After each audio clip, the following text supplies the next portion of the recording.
ایک غریب لکڑہارا جنگل کے قریب رہتا تھا وہ روز جنگل میں جاتا، لکڑیاں کاٹتا اور اسے شہر میں لے جا کر بیچ دیتا تھا۔ وہ اس سوچ کے ساتھ زمین بھی کھودتا تھا کہ کبھی شاید اس میں سے اسے خزانہ مل جائے اور اس کی زندگی ساور جائے۔ اسی امید کے ساتھ وہ روزانہ اپنے ساتھ جنگل میں بیلچا اور کلہاڑی بھی لے کر بھی جاتا تھا۔ ایک دن خزانے کی تلاش میں زمین کھودنے لگا، اچانک اسے ایک بہت بڑی دیگ نظر آئی۔ وہ اس دیگ کو دیکھ کر بہت خوش ہوا اور دل ہی دل میں سوچنے لگا، لگتا ہے کہ اس دیگ کے اندر کوئی خزانہ چھپا ہوا ہے، جبھی تو اسے کسی نے جنگل میں درخت کے پاس زمین کھود کر دبایا ہوا ہے۔ وہ خوشی خوشی دیگ کی طرف بڑھا تاکہ اس کے اندر ہاتھ ڈال کر خزانے کو دیکھ سکے۔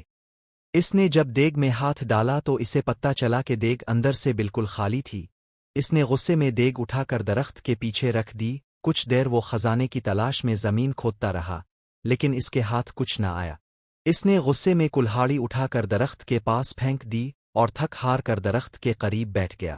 اچانک اس کی نظر دیگ پر پڑی۔ اس نے دیکھا کہ وہ کلہاڑی اس دیگ میں جاگری تھی اور اب دیگ میں 100 کلہاڑیاں موجود تھیں۔ وہ ان کلہاڑیوں کو دیکھ کر بہت حیران ہوا، ساتھ ہی اسے یہ بھی سمجھ میں آ گیا کہ یہ دیگ کوئی عام سی دیگ نہیں ہے، بلکہ یہ کوئی جادوئی دیگ ہے، جبھی تو اس کی ایک کلہاڑی 100 میں تبدیل ہو گئی ہے۔ وہ خوشی خوشی اس دیگ کو اٹھا کر گھر میں لے آیا۔ لکڑہارے نے اس دیگ کو ایک کمرے میں چھپا دیا۔ رات کے وقت اس نے جادوئی دیگ کو دوبارہ آزمانے کے لیے اس میں آم ڈالا۔ تھوڑی دیر بعد اس نے دیکھا تو دیگ میں 100 آم موجود تھے۔ اب تو اس کا یقین پختہ ہو گیا کہ یہ واقعی کوئی جادوئی دیگ ہے۔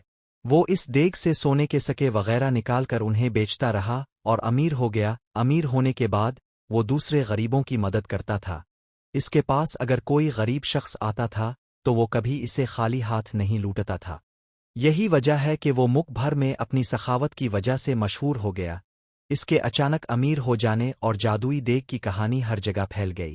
اس ملک کے بادشاہ کے پاس بھی اس جادوئی دیگ کی خبر پہنچی۔ بادشاہ بہت لالچی تھا، اس کے پاس اپنا بہت سارا خزانہ موجود تھا۔ اس کے باوجود اسے مزید خزانے کی ہوس تھی۔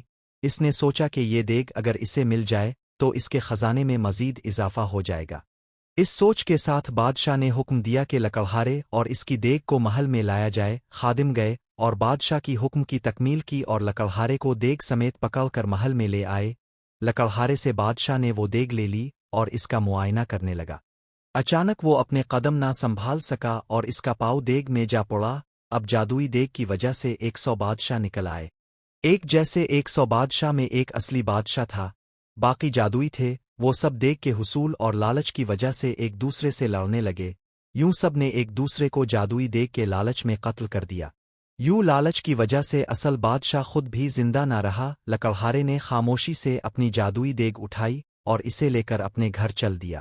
پیارے بچوں، لالچ کرنا باری بات ہوتی ہے۔ اگر کسی کے پاس اب سے زیادہ اچھی چیز موجود ہے تو اب اس سے حسد نہ کرے، بلکہ جو کچھ اب کے پاس موجود ہے اس پر شکر ادا کرے۔